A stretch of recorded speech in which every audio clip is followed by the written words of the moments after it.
0.557. So gagawin na lang natin 28.6%. Round up na lang. Sa pagkuha naman ng third approach, we have the net realizable method, value method, and constant gross margin percentage NRV method. We will have this second example.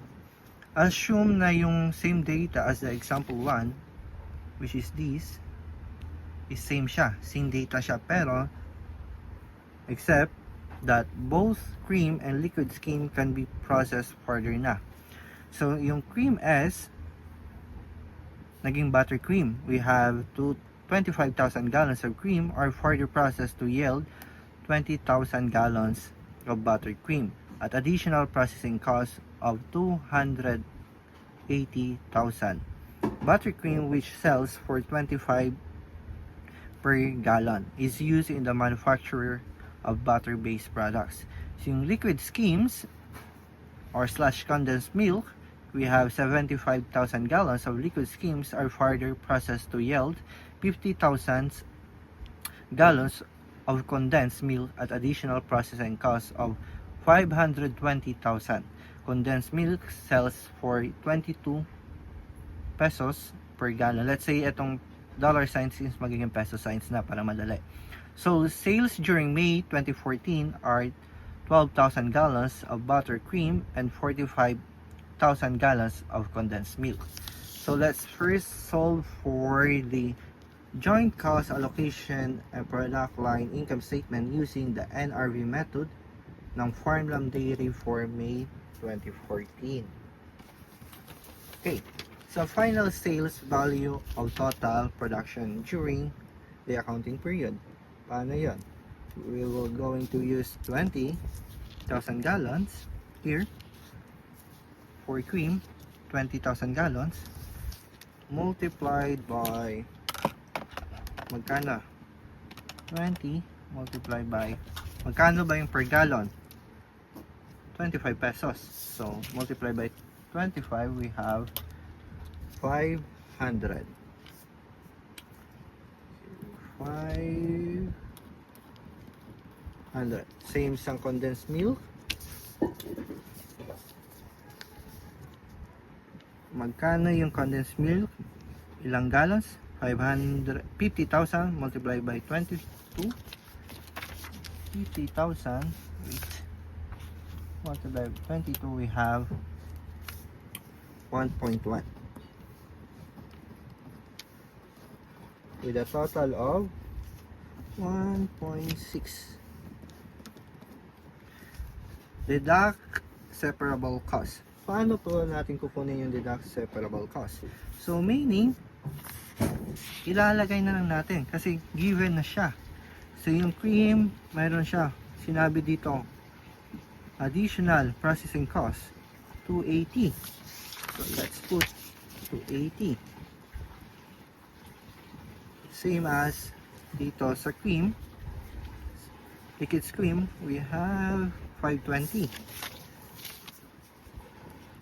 520 with a total of 800. So next we have the net realizable at split off. Ano lang siya? Deduct lang natin. 500 minus 280, we have 220. Ito minus lang. Total production minus ang cost 220. 1.1 minus 520. 1.1 minus 520, we have 580 with a total of 2,800. Sa pagkuha naman ng weighing, ganun pa rin sa ginawa natin ng materials tapos ng split off method.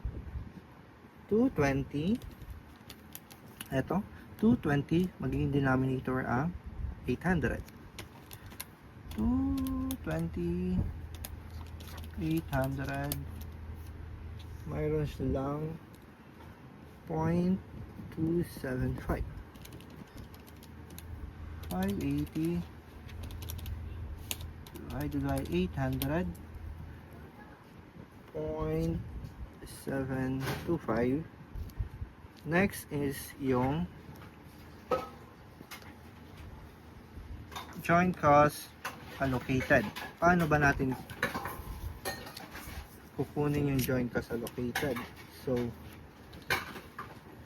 0.27, ito, 0.275 multiplied by 400. Ilan ba? 400 times 0.275, we have 110. 0.725 multiplied by 400, we have 290.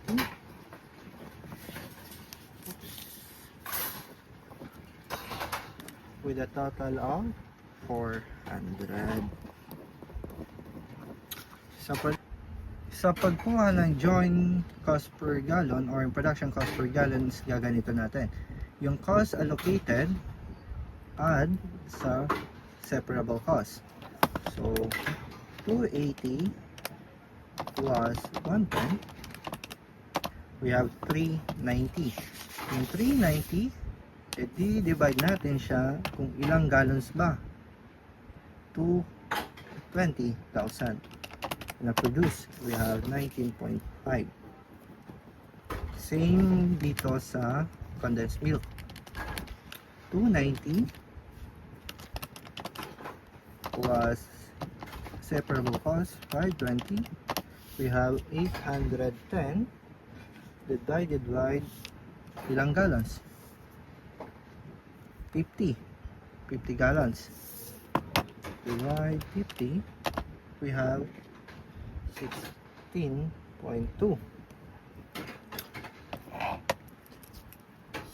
16.2. Next is yung pag-calculate ng product line income statement using net realizable value method for May 2014. First, we have the revenues. Paano ba natin kukunin yung revenues? First, we'll go into ilan ba yung nabentang sales during May 2014. May 2014, we have 12,000 multiplied by magkano? 25. So 12,000 multiplied by 25, we have 300,000. For condensed milk, we have ilan yung sales?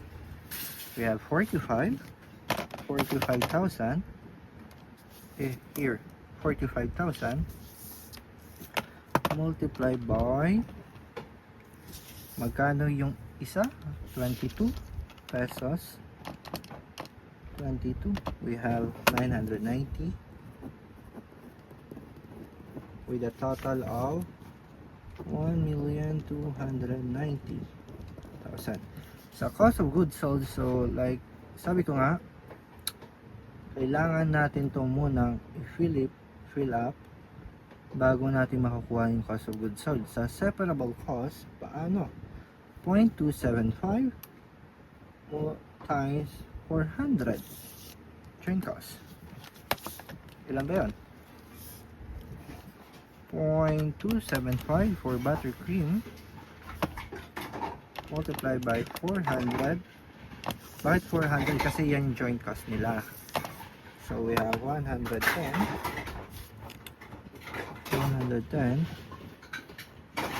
Ito siya, diba? Kasi like sabi ko, yung joint cost allocated is same lang dire dito. So copy na natin 290, 400.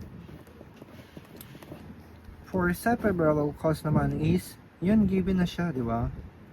So copy lang natin 280 para sa buttercream and 520 para sa condensed milk, kasi given siya dito sa problem. Yung buttercream naman is yung additional processing cost nila is 280. Yung liquid skim or yung condensed milk is 520. So fill up lang natin 280 plus 520, we have 800. For production cost, paano? Add 110 joint cost plus separable cost. 110 plus 280, we have 390. Same dito, magkano? Di ako magaling sa mental math eh. 2810. With a total of 1.2 1,200,000. In computing ending inventory, nakalimutan ko dito sa problem ilagay. Ending inventory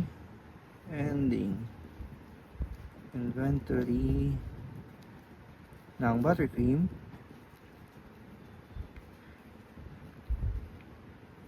is 8,000 gallons. For condensed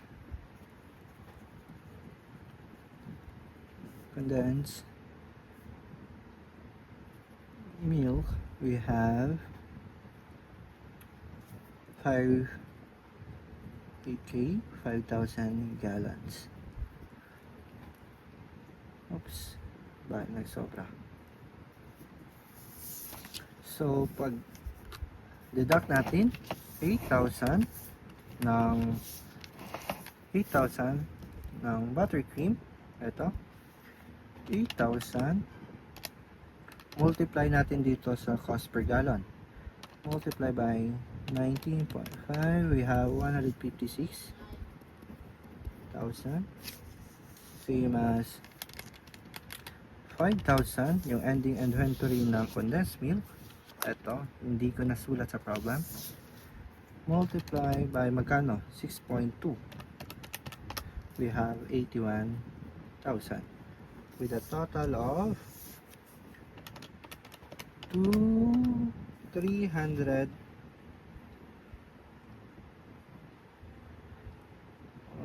237. D300. Kukunin na natin yung cost of goods sold. So, di ba nakuha na natin yung production cost is pinag-add natin yung 110 plus 280 is 390. 390.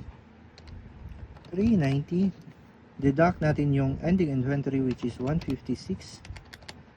390 minus 156, we have 234. Same dito, 810 minus 81, we have 72900. 1.2 1,237,963.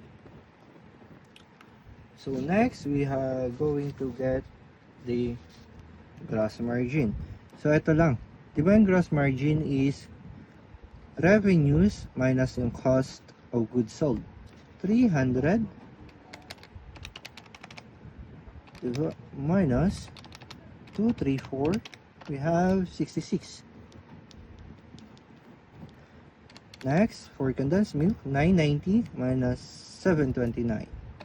990 minus 729, we have 261,000. Next, for total, we have 1,290 minus by magkano yung cost? 963, we have 327. Kung tutugma ito, pag minus mo siya, syempre dapat equal siya dito kasi ipag-add mo lang naman ito, dapat equals to 327.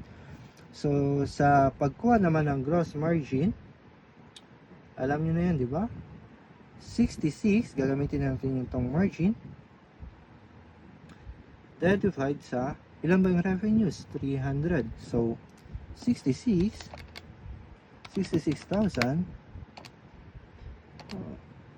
66 divided by revenues ng buttercream 300, we have 0.22 or 22%.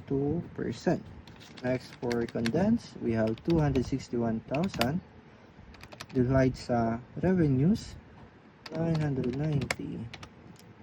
We have 26. Round off na natin. 0.4. 26.4%. Next, for the total. Ilan ba yung total niyan? 30,327 divided by 1.2. We have 25.3. 25%. 0.3.